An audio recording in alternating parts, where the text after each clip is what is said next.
coach then, this is how I'm seeing it, is that he thought, right, perhaps we can just be really negative, shore it up, defend the box well, we might get away with it. And we didn't. But yes, he's going to get a lot of stick and we're going to be really negative. But to me there, how he described that made a little bit of sense, if I'm honest. Because I think it's easier for him to do that on the touchline as a coach than it is to change the players' mentalities mid-game. Yeah, I think that's obviously something that they've worked on before.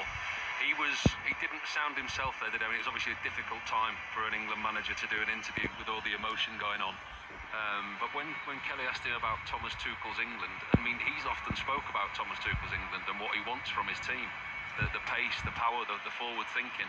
And we all thought, didn't we, after the Croatia game, oh, what a great team we've got. We're going to go on and win the World Cup, playing on the front foot, scoring 4 goals. And it just didn't materialise. He played far too defensive. And I don't know how he can come out and defend that, because it's so obvious to everybody watching at home and watching here in the stadium as to how deep England and defensive they were. I mean, he's been quite relatively open and honest throughout the tournament, Robbo, hasn't he? In terms of what he said. Do you feel like he just didn't want to say that? He just didn't want to be there, I don't think. Yeah, absolutely. I mean, he didn't feel comfortable saying, no, I didn't see the England. And it would have been okay to have said that, because I think we can all kind of get on board with that and hear that as a realistic comment. But we've won matches, we've got to a semi-final, so we're churning it out. But I think to say that, have you seen the England that Thomas Tuchel, that England that he described there that you just said, it'd be hard to say that he has seen that in this tournament. And I think he found that quite difficult, didn't he? You can half understand what he did in the Mexico game with the 10 men and go into that back five. Yeah, different scenario. And different level of opponents as well. Yeah. But I actually think he's seen that and thought, oh, I don't mind that footprint. We might use that again. And I just think he's made the decision in the wrong game against the wrong opponents today.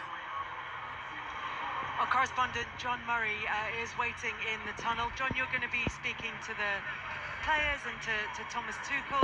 What are your thoughts on how this tournament has gone for England and the England manager? Hi Kelly, yes, I'm just still in the interview area. There are many Argentina players in here now. Lisandro Martinez has just been down speaking to our Argentine colleagues just next to us, so some big smiles. I can see Emi Martinez as well, who's not far away, big smile on his face, as you can imagine, back in another World Cup final.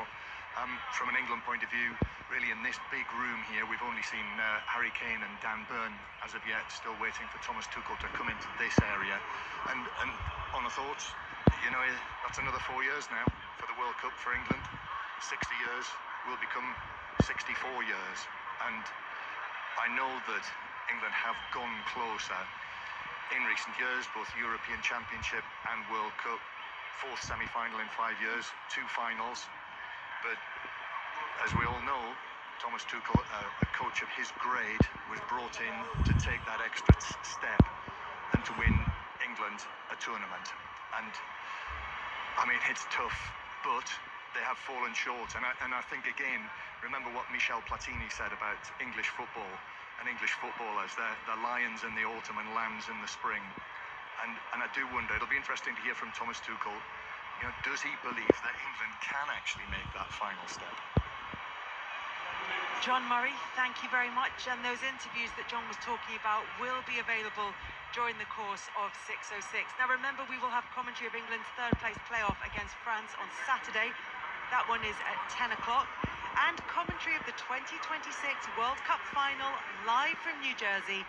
It's Spain against Argentina, and that is at 8 o'clock this Sunday. Thank you very much to Paul Robinson and to Matthew Upson. It's time now for you to have your say with Robbie and Chris and 6:06.